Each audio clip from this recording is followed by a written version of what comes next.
Hello friends, मैं आपके सामने गौरव मिगलानी। हम पढ़ रहे हैं 12th क्लास की अकाउंटेंसी। रिटायरमेंट और डेथ ऑफ ए पार्टनर का हमारा ये वीडियो नंबर 17 है। जैसा कि हमने पीछे वाली वीडियो के लास्ट में डिस्कस किया था कि इस वीडियो से हमने फुल फ्लैश क्वेश्चन स्टार्ट करने हैं, जिसमें हम revaluation account, capital account, then balance sheet complete करना सीखेंगे। तो स्क्रीन पर आपको स्टेटमेंट दिखाई दे रही होगी और यही स्टेटमेंट मैंने अपने मोबाइल में भी होल्ड की हुई है। इस स्टेटमेंट के अकॉर्डिंग हमारे पास तीन पार्टनर्स हैं, रेशो है इनका 3:1। लाइबिलिटीज दी हुई है, creditors, bills payable, outstanding expenses, reserve fund, workmen's compensation reserve, capital account तीनों पार्टनर के दिए हैं। एसेट्स में कैश है, डेटर्स जिसके ऊपर प्रोविजन है, stock, building, investment and loose tools. तो अभी क्या है कि पार्टनर बी रिटायर हो रहा है। बी की रिटायरमेंट के टाइम पर इन्होंने फर्म की गुडविल काउंट की है 1,50,000 रुपए। स्टेटमेंट नंबर 2, आउटस्टैंडिंग एक्सपेंसेस की अब वैल्यू 37,500 है। बिल्डिंग की वैल्यू अब 2,43,000 है। लूज टूल्स की वैल्यू इन्होंने अब काउंट की है 36,000 रुपीज। स्टेटमेंट नंबर 3, इन्वेस्टमेंट 72,000 की है। इनको अब पता चला कि इन्वेस्टमेंट कितने की है, 72,000, और ये इन्वेस्टमेंट कौन लेके गया है, पार्टनर ए। प्रोविजन हमको इंक्रीज करने हैं 19,500 से। वर्कमैन कंपनसेशन का क्लेम है 18,000 का। सारी एडजस्टमेंट होने के बाद क्या करना है हमको, बी को, रिटायरमेंट तो बी हो ही रहा है, रिटायरमेंट किसकी हो रही है, बी की। तो बी को रिटायरमेंट के टाइम पर, मतलब जब हम सारी एडजस्टमेंट कर देंगे, बी को क्या करना, 50,000 कैश पे कर देना। बाकी का जो अमाउंट है हमको क्या करना है, उसके लोन अकाउंट में ट्रांसफर करना है। तो इस क्वेश्चन में हमको क्या बनाना है, revaluation account, then capital account, then हमको रेडी करनी है बैलेंस शीट। तो सबसे पहले हम रिवैल्यूएशन अकाउंट की जो जो आइटम हमको एडजस्ट करनी है वो लिख लेते हैं। तो यहाँ पे एडजस्टमेंट नंबर 2 के हिसाब से अगर देखें तो आउटस्टैंडिंग एक्सपेंसेस अब हमारे पास कितने रुपए के हो गए हैं, 37,500 के। जबकि आउटस्टैंडिंग एक्सपेंसेस पहले कितने हैं, लाइबिलिटी साइड में देखिए, पहले आउटस्टैंडिंग एक्सपेंसेस हमारे पास है 45,000, अब 37,500 हो गए हैं। इसका मतलब है कि बाकी का जो डिफरेंस है वो हमारा बेनिफिट हो गया, क्योंकि हमको वैसे तो पे करने थे 45,000 रुपए, बट अब हमको पता चला कि अरे हमको तो 37,500 ही पे करना है। तो बाकी का क्या, 7,500 हमारे लिए क्या हो गया, बेनिफिट हो गया। तो बेनिफिट किस चीज का है ये, आउटस्टैंडिंग एक्सपेंसेस का। तो जो भी बेनिफिट है आप बेनिफिट को यहां पर लिख दीजिए।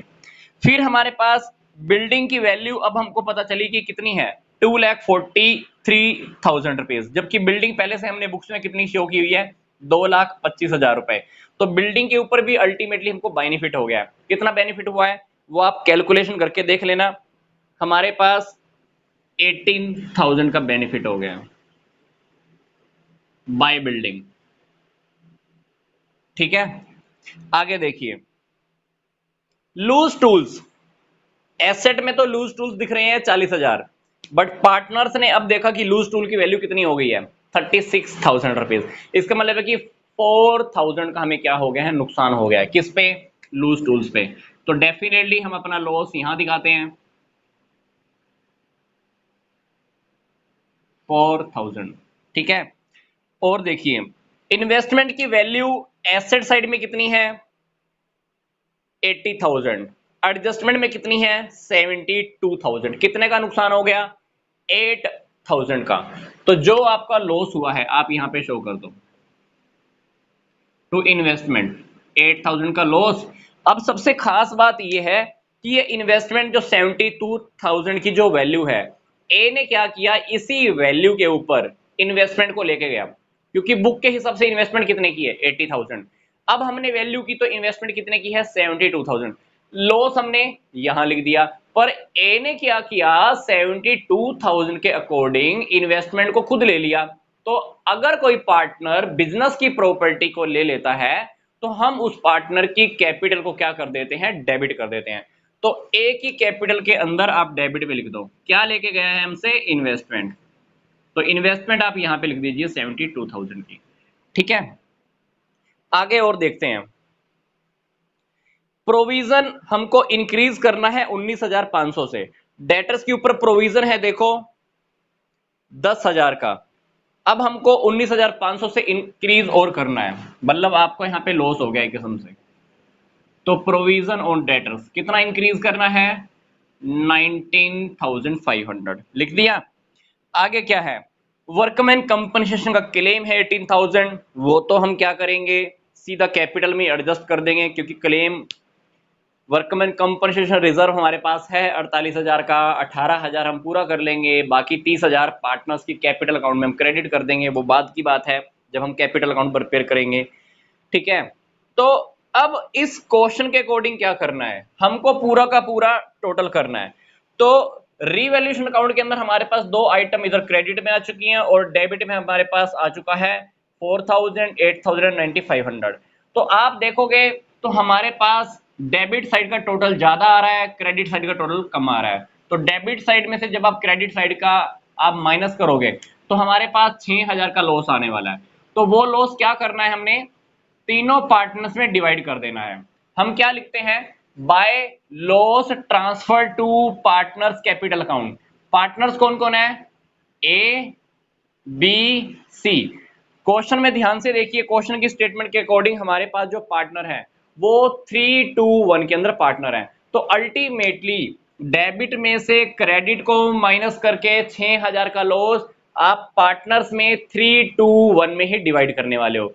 तो तीनों पार्टनर में 3, 2, 1 में जब आप डिवाइड करोगे तो आपको पता चलेगा कि तीनों के पास कितना कितना आ रहा है, 3,000, 2,000 और 1,000। इसके बाद क्या करना है, रीवैल्यूएशन अकाउंट आप बंद कर देना। बंद करने के बाद यहाँ पे क्या करना होता है, हमको डबल अंडरलाइन बनानी होती है। बन गया।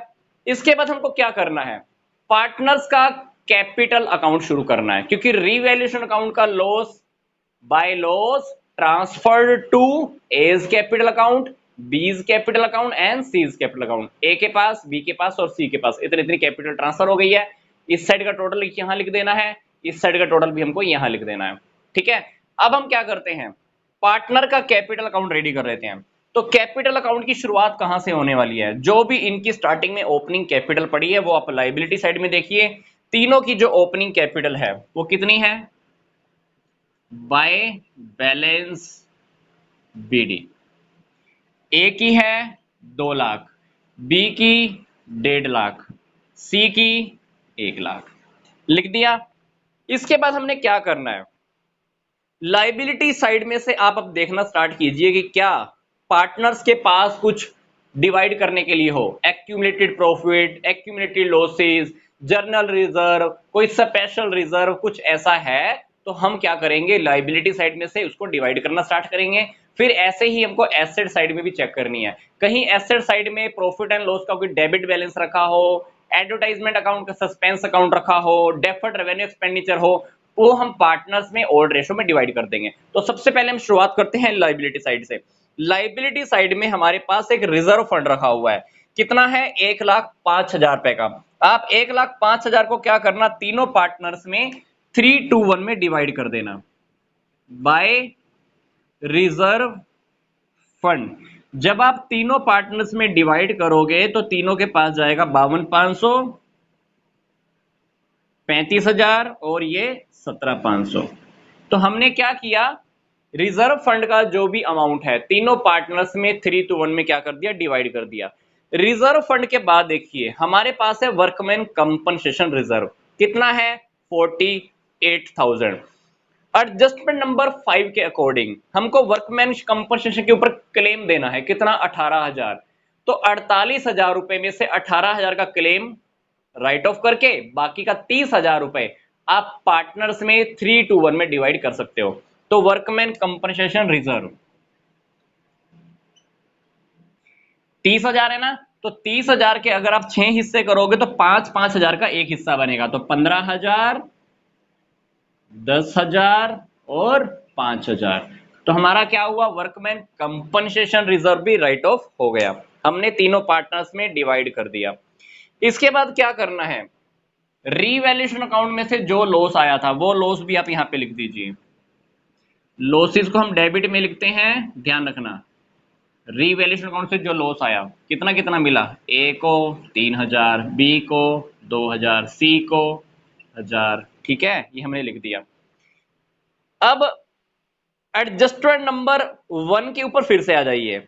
बी की रिटायर हो रही है, बी की रिटायरमेंट के टाइम पर हमने गुडविल की वैल्यूएशन की है 1.5 लाख रुपए। अब गुडविल पूरी फर्म की है 1.5 लाख रुपए, फर्म को छोड़कर कौन जा रहा है, बी। तो फर्म की गुडविल है 1.5 लाख, फर्म से रिटायर कौन हो रहा है, बी। बी का पार्ट है 2/6। अल्टीमेटली हमको गुडविल के उसको पे करने हैं 50,000 रुपीज। अब गुडविल का ये अमाउंट कौन पे करेगा, बाकी के बचे हुए पार्टनर ए और सी। अगर ए और सी दोनों को गेन हुआ है तो बी की रिटायरमेंट हो गई।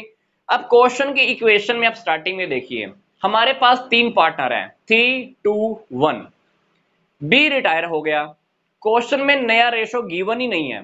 तो हमने पीछे वाली वीडियोस में भी डिस्कस किया था, इस टाइप के क्वेश्चन के अंदर जब हमारे पास न्यू रेशो गिवन ही नहीं होता है तो हमारे पास रेशो क्या है, 3 2 1।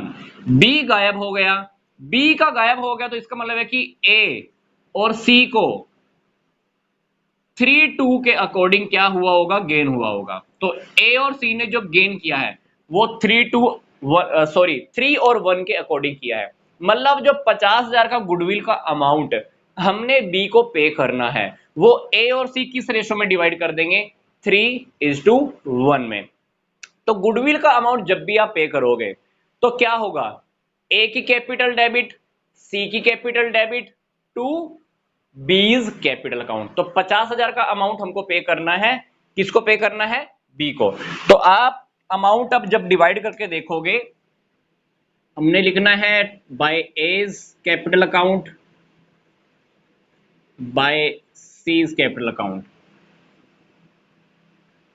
37,500 और 12,500 लिख दिया।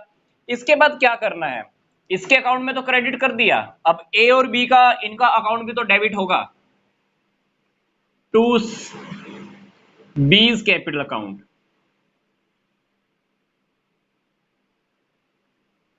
37,500 और 12,500। ये एंट्री को थोड़ा ध्यान से देखना, बी की कैपिटल अकाउंट हमको क्रेडिट करनी थी, क्रेडिट में डाल दिया। अमाउंट किसने पे किया, ए और सी ने। अब जब ए और सी ने पे किया है तो ए और सी की कैपिटल डेबिट भी तो होगी, डेबिट होगी, तो इसलिए हमने इनके अकाउंट में से 37,500 और 12,500 क्या किया, डिडक्ट कर दिया, इनकी कैपिटल में से हमने डेबिट कर दिए। इसके बाद क्या करना, इसके बाद हमको बस टोटल करके देखना है। जब आप टोटल करके देखोगे तो बी का इधर का टोटल आएगा 2,45,000। अब 2,45,000 हमने उसकी कैपिटल बैलेंस सीडी आ रहा है, तो बैलेंस सीडी 2,45,000 आ रहा है। क्वेश्चन में हमको क्या कहा गया है, जितना भी उसको कैपिटल का अमाउंट पे करना है उसमें से 50,000 कैश पे कर देना, बाकी का अमाउंट क्या करना है, हमने उसके लोन अकाउंट में ट्रांसफर कर देना। तो 2,45,000, 2,45,000 में से आप ये 2,000 जब आप माइनस करोगे तो हमारे पास हो जाएगा बाकी का 2,43,000। तो 2,43,000 में से आप 50,000 क्या करो, कैश पे कर दो टू कैश अकाउंट, हो गया। बाकी का क्या लिख दो, टू बीज लोन अकाउंट। कितना, यहां हमने कितना लिखना है, कैश 50, बाकी का 2,43,000 उसका लोन में ट्रांसफर हो गया 193। मैं आपको फिर से बताता हूं, यहां का टोटल कितना है 2,45,000, इसमें से आप 2,000 माइनस करोगे तो कितना हो गया 243। 50,000 हमने उसको कैश देना है, बाकी का 193,000 क्या करोगे, आप उसके लोन में ट्रांसफर कर दोगे, इसलिए यहां पे क्या लिखा, टू बीज लोन अकाउंट। ठीक है, कैपिटल अकाउंट अब पूरा हो ही गया हमारा, तो ए का भी अभी हम बैलेंस सीडी निकाल लेते हैं, सी का भी हम बैलेंस सीडी निकाल लेते हैं। बस आपको क्या करना है, ए और सी का बैलेंस सीडी निकालना है, टोटल करके ए का निकाल देना और इधर से सी का निकाल देना। ठीक है, हमारा लोन अकाउंट भी बन गया और इधर से हमारे तीनों पार्टनर्स का बैलेंस सीडी भी हो गया, उस पार्टनर का हमने लोन में भी ट्रांसफर कर दिया। तो अब हमको क्या करना है, बैलेंस शीट कंप्लीट करनी है। बैलेंस शीट कंप्लीट करनी है तो बैलेंस शीट के डाटा के अकॉर्डिंग सबसे पहले देखिए हमको क्या लिखना है, क्रेडिटर्स लिखना है। क्रेडिटर्स के ऊपर कोई एडजस्टमेंट है ही नहीं, तो क्रेडिटर्स हम क्या लिखेंगे, एज इट इज लिख देंगे। कितना है, 30,000 लिख दिया।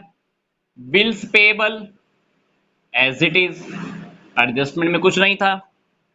आउटस्टैंडिंग एक्सपेंसेस, आउटस्टैंडिंग एक्सपेंसेस की एडजस्टमेंट थी ना, कितनी हो गई थी, वैल्यू ऑफ 37,500, उतना ही लिख दो। फिर रिजर्व फंड हमारा बट गया, वर्कमैन कंपनसेशन रिजर्व भी बच गया, बांट दिया हमने पार्टनर्स में। अब बी का लोन अकाउंट लिख देते हैं। बी से हमने लोन अकाउंट कितना ट्रांसफर किया लोन में, 1,93,000 लिख दिया। अब कैपिटल अकाउंट लिख दो दोनों पार्टनर्स की। बाकी पार्टनर कौन कौन है, ए और सी। ए और सी की क्लोजिंग कैपिटल कितनी है, 155 और 109। अब एसेट साइड में आ जाओ। एसेट साइड में हमको सबसे पहले क्या लिखना है, कैश लिखना है। अब कैश लिखोगे तो कैश का थोड़ा हमको ध्यान रखना होगा। क्यों, क्योंकि कैश हमारे पास जो बैलेंस शीट के अकॉर्डिंग जो रखा हुआ था, पहले रखा हुआ था हमारे पास 90,000 रुपीज। 90,000 हमारा बैलेंस शीट में पहले कैश है, 50,000 हमने इसको पे कर दिया, तो बाकी का कैश कितना रह गया हमारे पास, 40,000 लिख दिया। स्टेटमेंट के अकॉर्डिंग अब देखिए, अब हमको क्या लिखना है, डेटर्स। डेटर्स के ऊपर हमने प्रोविजन इंक्रीज किया था 19,500, 10,000 पहले था, 19,500, तो बाकी के डेटर आपके आप माइनस करके लिख देना, 1,30,500 आ जाएगा। ठीक है, नेक्स्ट आइटम जो हमको लिखनी है, स्टॉक। स्टॉक